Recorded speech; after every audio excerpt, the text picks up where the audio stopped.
Have you ever wondered if you are doing better or worse than everyone else when it comes to money? Maybe you're lying awake at night thinking about your bank account, wondering if other people your age have more saved up than you do. Or perhaps you're scrolling through social media, seeing people posting about their latest vacation or brand new car, and you cannot help but wonder how they afford it all. Well, today, I am going to pull back the curtain on the financial reality of the average person, and I guarantee some of these numbers are going to shock you. Some might make you feel better, others might be a serious wake-up call. My name is Adam, MBA and 30 years of financial experience, and by the end of this video, you will have a crystal clear picture of where you stand financially compared to everyone else. Before we dive in, when you think about the average person's financial situation, what comes to mind? Do you picture someone steadily building wealth, or someone living paycheck to paycheck, hoping everything works out? The truth is, most of us have no idea what normal actually looks like when it comes to money, and understanding these numbers gives you the information to make better decisions with your own money. Let us start with income. When you cash your paycheck every 2 weeks, are you earning more or less than the typical worker? According to the Bureau of Labor Statistics, the median weekly earnings for a full-time worker came in at just over $1,000. That works out to roughly $52,000 per year before taxes. If you're making around $26 an hour, you're right there with the average full-time worker. But here's where it gets interesting. That $52,000 is before Uncle Sam takes his cut. After federal taxes, state taxes, Social Security, and Medicare, you might be taking home somewhere between $35,000 to $40,000. Suddenly, $52,000 doesn't seem like quite as much money. But income is just one piece of the puzzle. What really matters is what people are doing with that money once they earn it. Let's talk about retirement savings, because this is where a lot of people are in for a rude awakening. According to the Federal Reserve, the median amount Americans have saved for retirement is $65,000. Now, before you feel too good or too bad about that number, remember it includes all ages. Here's the real kicker. About 25% of Americans don't even have a retirement account, $0 saved, 1 in 4 people. That means 1 out of every 4 people you meet on the street, your neighbors, your coworkers, your friends, is planning to rely entirely on Social Security when they retire, assuming it's even still around by then. For those who do have retirement savings, the numbers vary dramatically by age. People under 25 have a median balance of less than $2,000. The 25 to 34 age group does a bit better, with a median balance of around $14,000. But even that seems pretty small when you consider these are people who have been working for several years. By the time we get to the 65 and older crowd, the median balance climbs to around $88,000. And while that might sound like a decent chunk of change, what it actually means in retirement will shock you. Here's the math that will change how you look at that $88,000 forever. If you retire with $88,000 and follow the traditional 4% withdrawal rule, you can pull out about $3,500 per year from your retirement account, $292 per month. Think about that for a second. Could you live on $292 per month in retirement? Even if you own your home outright, $292 wouldn't cover groceries, utilities, healthcare, and everything else you need to survive. This is why understanding these statistics is so important. If you're in your 20s, 30s, or 40s, and you're looking at these numbers, you should be having a serious conversation with yourself about whether you are saving enough. Speaking of Social Security, since so many people plan to rely on it heavily, let's look at what the average benefit actually provides.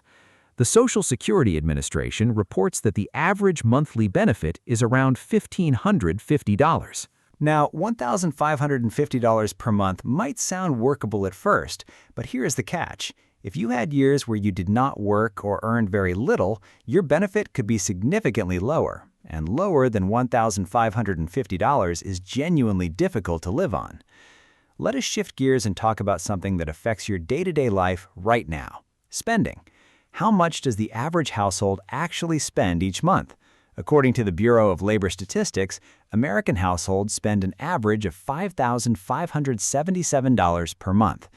Think about what this means. If the average household is spending $67,000 per year, they need to bring home at least that much just to break even. And remember, we're talking take-home pay here, not gross income. The biggest chunk goes to housing. The average household spends about $1,885 per month on housing costs. That includes rent or mortgage, property taxes, insurance, utilities, and maintenance. Over $22,000 per year just to keep a roof over your head.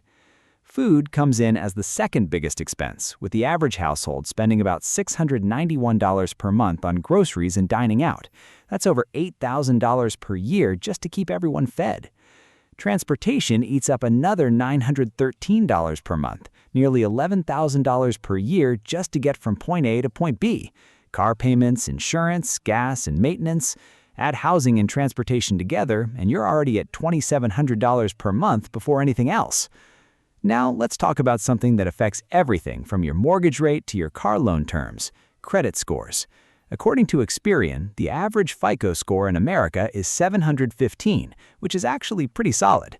But don't let that 715 average fool you into thinking everyone has their credit figured out. There are still plenty of people walking around with scores in the 500s and 600s, wondering why they can't get approved for decent interest rates. Your credit score affects your mortgage rate, your car loan terms, and some employers even check credit before hiring. The good news, maintaining a decent credit score is not complicated. Pay bills on time, don't max out credit cards, don't open new accounts for a 10% discount. Speaking of credit, let's talk about the elephant in the room: credit card debt. This is where things get ugly fast. The average household is carrying over $9,000 in credit card debt. $9,000. That's not a car loan or a mortgage where you're buying something that holds value. That's $9,000 spent on stuff that's probably sitting in closets gathering dust or already thrown away. What makes this even more painful is the interest rate. We're talking 15, 20, sometimes 25% or higher. If you're paying 20% interest on $9,000 in credit card debt, you're throwing away $1,800 per year just in interest payments. Here's the thing that really gets me about credit card debt. Most of it comes from buying things people don't actually need. The solution is pretty straightforward. Pay off your credit card balance in full every single month. Now, let's talk about net worth, which is probably the best single number for measuring your overall financial health. Net worth is simply what you own minus what you owe. According to the Federal Reserve, the median net worth for American households is about $122,000. But like retirement savings, this number varies dramatically by age. If you're under 35, the median net worth is less than $14,000. If you're 34 and still sitting at $14,000, you might want to have a serious conversation with yourself about your financial trajectory. The 35 to 44 age group does better, with a median net worth of $91,000. Ages 45 to 54 hits $168,000, and by 55 to 64, the median reaches $212,000.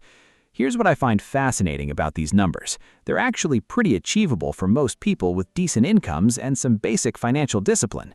You don't need to be a stock market genius, you just need to consistently spend less than you earn and invest the difference. Let us talk about savings rates, because this number affects everything else. The Bureau of Economic Analysis shows that Americans save about 6% of their income after taxes. 6%, that's it. 6% might not sound terrible, but most financial experts suggest saving at least 10 to 15% of income specifically for retirement, and that's on top of whatever you're saving for other goals. Consider this. The average down payment on a home is $62,000. A new car averages over $47,000. If you are only saving 6% of your income and you need to fund all these shorter-term goals, how much is actually making it into retirement accounts? This brings us to something that might surprise you: retirement age. When do most people actually stop working? The answer is 61, not 65, not 67, 61 years old on average. If you start working at 22 and retire at 61, you have been in the workforce for 39 years, nearly 4 decades of alarm clocks and meetings and commutes, and you finally retire with $88,000 in your account, providing $292 per month. Does that sound like a fair deal to you? But here's the good news, and this is why I wanted to share all these numbers with you. Once you know what average looks like, it becomes pretty clear how to do better than average. And doing better than average does not require magic or secret knowledge. If you are consistently saving more than 6% of your income, you are already ahead of most people. If you are avoiding credit card debt, you are way ahead of the game. If you are actually investing in retirement accounts regularly, you are lapping the competition. Think about it this way.